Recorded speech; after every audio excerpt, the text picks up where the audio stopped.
In today's video, we are carrying out a lawn renovation in this garden. It's a little bit uneven. We're also bringing in 1 ton of topsoil, which should be here in the next hour. We've just unloaded, we've got all the machines. We're going to be scarifying, aerating, overseeding and top dressing. Just quickly show you around. It's very patchy. We're going to distribute the soil pretty evenly across the whole lawn. And where there's any obvious dips, we're going to put the soil in there. There's an old slab here, so we're going to use the hand rake just to loosen that up. We're going to get the maples cleared up, and we've got a couple of things to beware of here. A little washing line pole, and there's another one round the side. Right, we'll crack on, won't we, Charlie? We'll crack on, let's do this. So while Charlie's mowing, we're going to cut it nice and short, which makes it easier for clearing up. And obviously the grass is not going to get cut for quite some time after today, at least 2 or 3 weeks. So once he's done down that area, I'm going to go over with this lawn aerator. Now when you're aerating a lawn, it's punching holes into the ground, and that lets things drain through a little bit easier than if you didn't do it. You can use a machine, you can hire a machine, they're not too bad in price. You hire them for maybe a weekend or something like that. Or you can use a handheld lawn aerator. Now, we sell our own, we've got our own LawnRight aerator, which you can see there, and it's got replaceable tines here. So if these ever wear down, you can buy a spare set and just replace these, and they just hold on with little Allen keys. But what this does, again, it pushes soil up inside, and then that little ramp section there, the soil comes up and falls away, and that's aerating the ground. I'll just give you a little demonstration of that. So what you do, you want nice moist ground. So if your ground is really hard, give it a good soaking the night before, a couple hours before. Put it where you want it, push it down. Well, that's quite hard there, but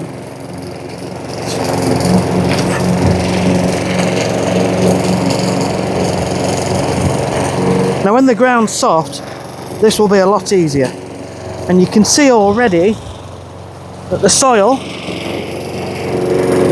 has been pushed up, and it's come up through these holes here, pushed up, and is ejected off of the ramp.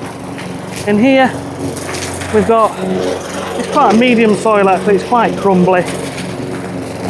But obviously we're going to use this in the corners where it's tight, in the corners where the machine won't fit. So we can use this in the tight areas, and the machine will do the rest of the lawn. Right.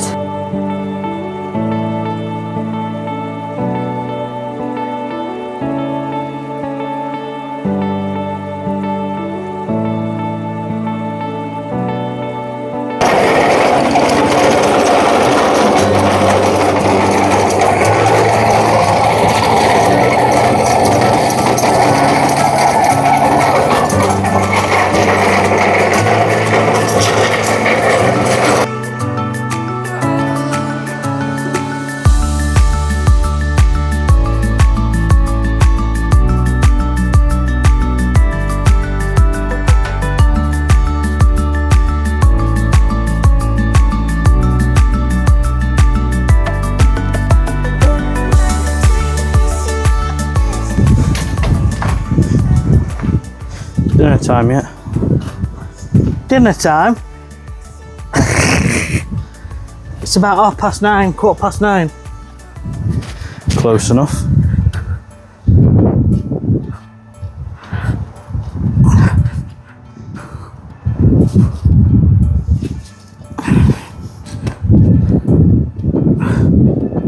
You make a good statue.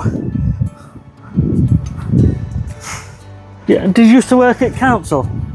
Council? Yeah. Did I?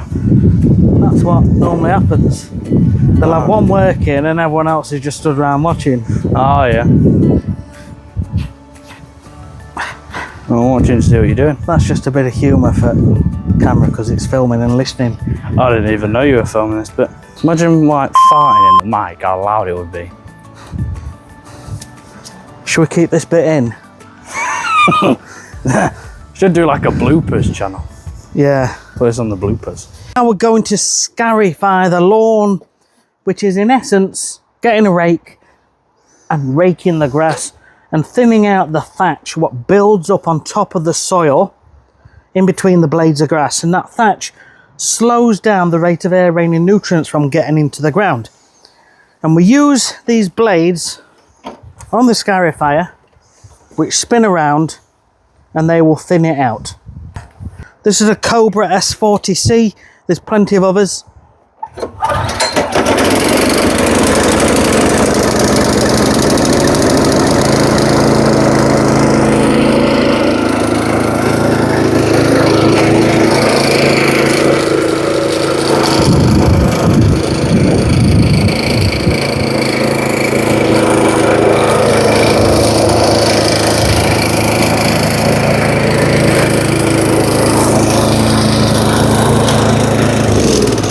What you can see here, that's the untreated section, but then here, when we rake this back, you can see the grooves in the soil where the blades have gone, and it thins it out. So now what we need to do is go across the whole soil, the whole lawn, and then possibly in another direction.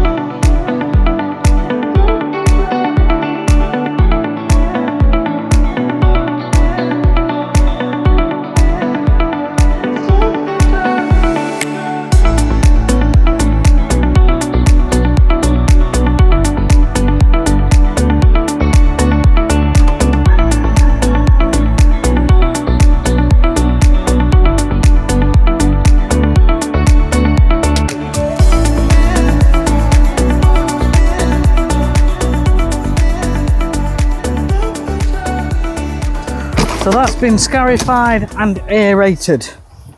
Now, what we're going to do next, we're going to bring the soil in. We've got a ton of topsoil which has just been delivered from round the front. We're going to bring it in, and where we can see the worst dips and the little spots is where we're going to place the soil and start raking it all about and try and level things out. Now, as we build those layers up, we don't want to bring that much in because it's going to be soft. So we build it up in layers. So we bring in 1 to 2 inches, 3 inches, and firm it down with feet or rollers, and then we put more soil on top if needs be. So that is the plan for now. And we can use the lute, and we can use a landscaper's rake or a brush or a leaf rake to move the soil around as best we can.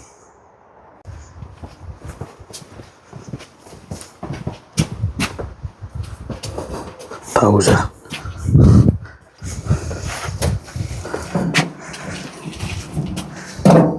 So depending on where you live and how far the companies have to come, you can pay anywhere up to about £80 a tonne, depending on the quality of the soil.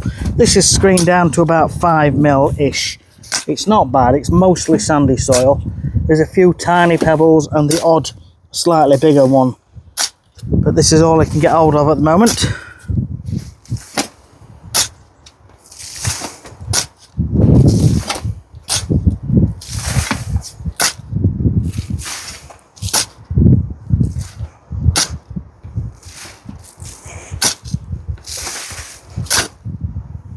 Right, so Charlie's going to take that round.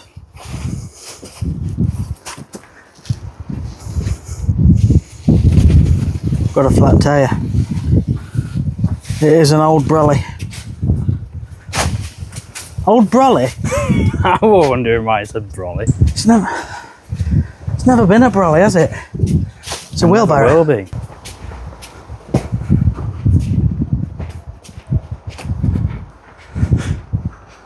So it does dip down a little bit along these edges, so he's just going to tip little bits all the way down this edge.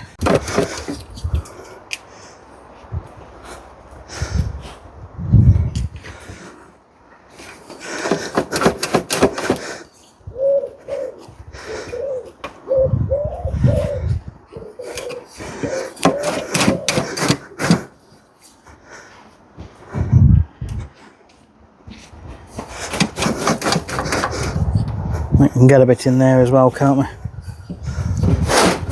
Lovely. So you can see what I'm doing here. I'm using what's called a landscaper's rake, but you can use a brush, a broom, or an ordinary garden rake, just to rake it out nice and flat. And we are raking it into any dips that we can see. Next, I bring my lawn leveling lute. And what this does, it drags the soil backwards and forwards, so it goes from high spots and falls into the low spots.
Just to give you an idea of where we're at, we've got about 3 or 4 more wheelbarrows. A tonne does go quite a way, but it doesn't go as far as you think. What we've done, we've tried to even out the little dip that was in there. All this middle section was dipping, and we've just brought that side up a little bit so it kind of is more evenly going across, and then just sloping it down here. We've still got to do some final tweaking and raking, but it is better than it was. Obviously, if we had another tonne, we could have got it even flatter still, but the point is improvement. And again, we've got some piles down there, we're just raking those about into the little dips.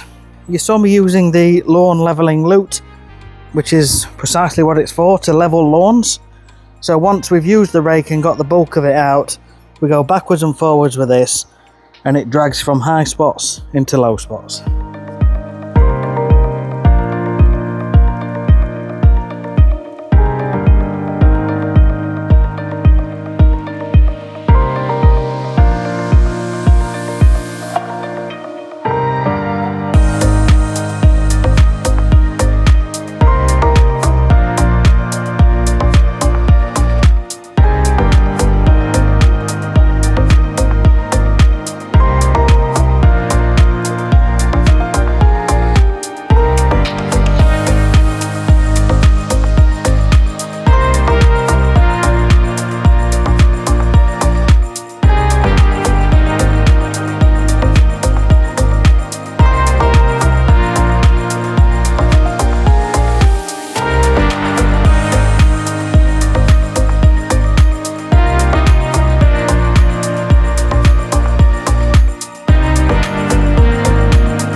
So now we're using this compost spreader. This is a Landsy compost spreader. I'll leave a link in the description for everything we use. But it helps you to distribute the compost top dressing across the lawn in a nice and even manner. You want a nice finely screened compost. I have a list on my website of all the ones that I use or have used. This is a good one.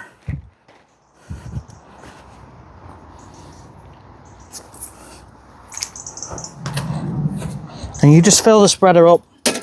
If you don't want to do this, you can just make piles across the lawn and just brush them about, but just be very gentle so you're not dragging any of the seeds with it. And literally all you do is you just roll. and we get a nice coverage. Now one bag should get you around 7 square meters.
So that is the finished article. I'm going to spray some emerald green on. You can leave it like this, it works totally fine, especially when you've raked all the seeds in, which is what we've done. You can also put a fleece on if you want to for an extra layer of protection, but it's not always needed.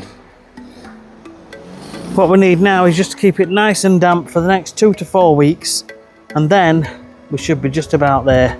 So we've got a bit of a rain cloud coming in now. But there you go, we've made it nice and flat. Better than what it was, we've improved things. And another 4 weeks from now, this is going to be looking so much better. So thanks for watching. I think we're finished just in good time. Take care, see you on the next one.